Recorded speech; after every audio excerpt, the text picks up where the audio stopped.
cơm chiên với thịt ghẹ. Mời các bạn cùng vào bếp và làm thử món này với mình nhé. Sau đây mình có một cái chén cơm để nguội và một sáu cục thịt ghẹ, rồi tiêu, cà rốt, muối và gốc hành, 2 cái trứng. Thì bây giờ mình sẽ cho 2 cái trứng này vào trong cơm nha các bạn.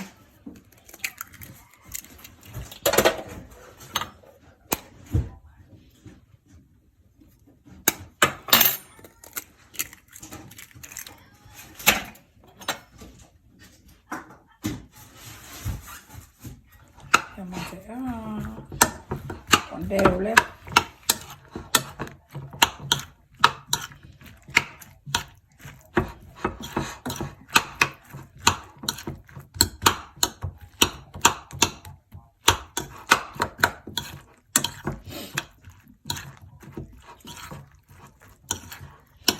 Tiếp đến là mình sẽ bật bếp lên nha các bạn.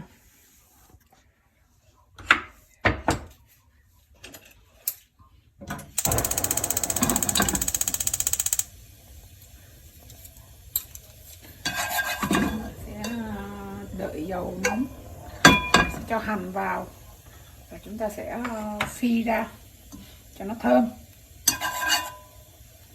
Trong lúc đợi dầu nóng, mình sẽ xé cái thịt cua này ra nha các bạn. Mình sẽ miếng cho nó vừa ăn thôi, mình đừng xé nhuyễn quá.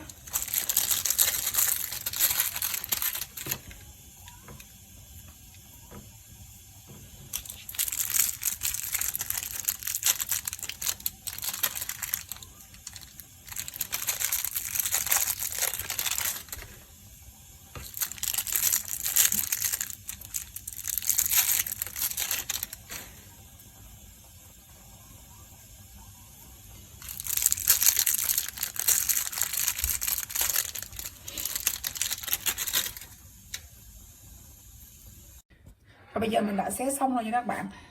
Bây giờ mình sẽ cho hành này vào trong dầu, mình phi cho thơm nhé.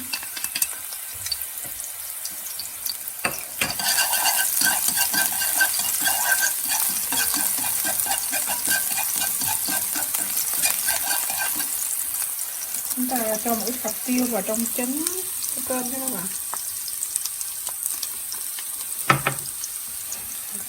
Hành chúng ta bắt đầu thơm rồi.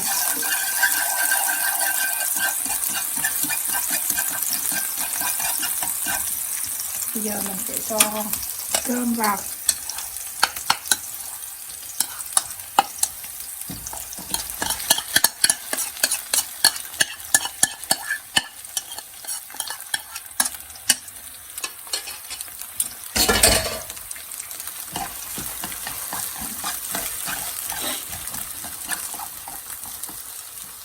Mình sẽ trộn lên để cho nó chín đều nhé.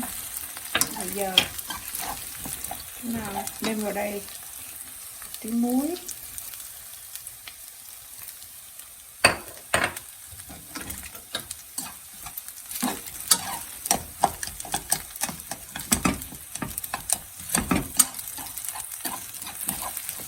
ta đảo đều cho cơm của mình nó chín mà cho nó khô và sệt là được nhé.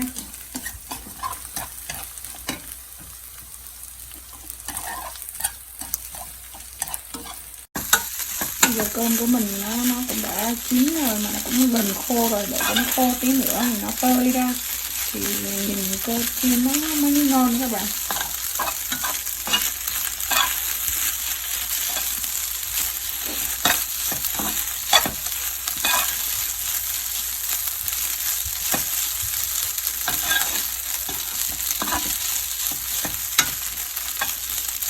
Mình có cơm nguội thì mình dùng cơm nguội, mà nếu như mà cơm nguội mà để trong tủ lạnh đó, mình lấy ra mình chiên nó còn sẽ tơi và sẽ ngon hơn nha các bạn.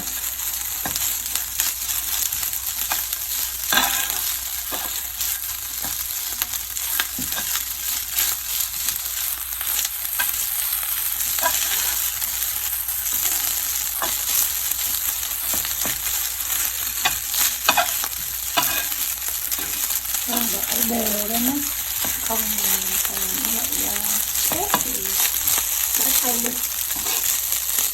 Không cần là nói tới những phần chính một két rồi nó mới ngon các bạn nhé.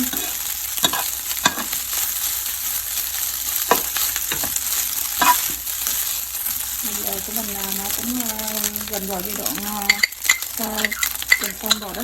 Mình cho ít củ cà rốt vào, mình cho nó đỏ đỏ xanh,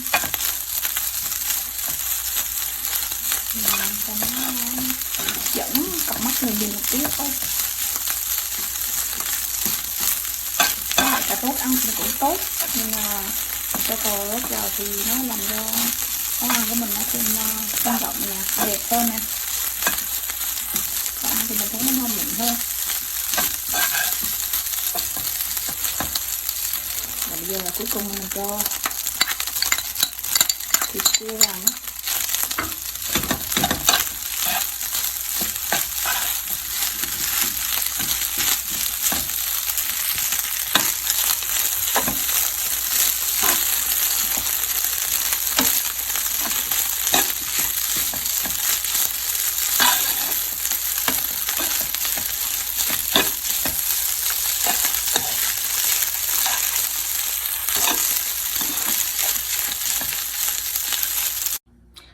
Và bây giờ là cái món của mình nó đã được trình bày rồi.